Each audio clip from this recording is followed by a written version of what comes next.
I-75 is in high desert country, and I think it's beautiful. And I'm also a big fan of Glen Campbell, so I kind of put all these ideas together. And this is kind of light and romantic, but I thought I wanted to do something like that for these draconian times we're in. So it's called Glen Campbell and Existentialism. Joe lived and worked in the countryside. It was Friday. He was going on vacation with Dina, the woman in his life. Joe had just worked a long week of Tuesdays. He had a new crew of young-blooded who were rambunctious roadies, travelers on high-jinks highways. They were good workers, but needed their belt buckles tarnished. On the road home, Joe turned on Glen Campbell. Man, did his daddy love the Wichita lineman. He said the song was about long, lonely roads, romance in another county, echoes out of distant canyons, and that cool quiet in a shaded cul-de-sac at the end of a dirt road. Joe's mama told him to take a break once in a while from God's big country. Let air conditioning cool your beer. She said old Mother Earth, weatherman, could sometimes be rough on your backside's bottom line. His forecast, like unlucky numbers, called at a church bingo game. She said sometimes the sun will warm you too much, warping your hide, like paint peeling on the side of an old barn, exposing your nerves, prickly heating your heart. Joe heard stories about his father as a young man. His friends said that he could have been a rodeo clown or a county commissioner because he could handle a lot of bull. Joe's dad left the earth far too soon. His long days shortened his years. His soul was captured in the vortex of that tornado that swept through last summer. Joe didn't blame his mother for his dad's early demise, but the D word didn't help. Too bad his divorce lawyer wasn't Tammy Wynette.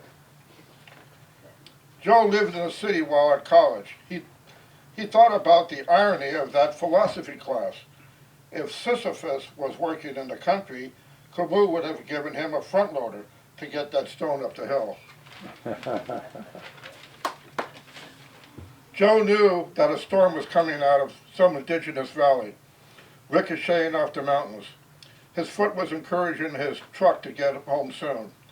He passed the VFW Roadhouse, Friday night fandango, muscle memory Merle Haggard steps on the dance floor, lip-syncing line dancers seated at the bar, and maybe those old lifers would come down from the military base, rockers up and down on their sleeves, bold chevrons, happy hour fueled maneuvers, but sometimes they would bivouac in a corner because they knew those prairie princesses were pearls at any moment could bury them deeper than a missile silo.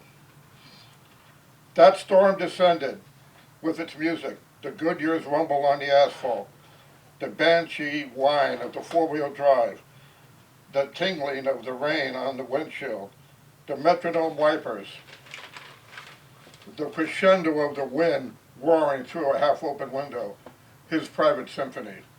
Saturday morning, Joe left the gravel gravitas security of his driveway to meet Dina.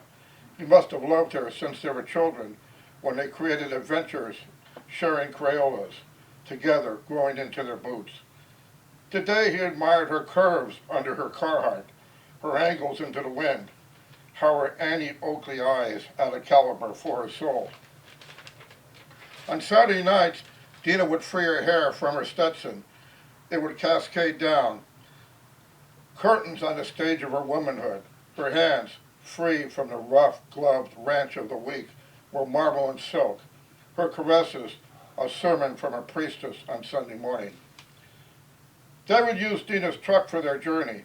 The cab would have her allure, the scent of wild flowers from a little bottle from France.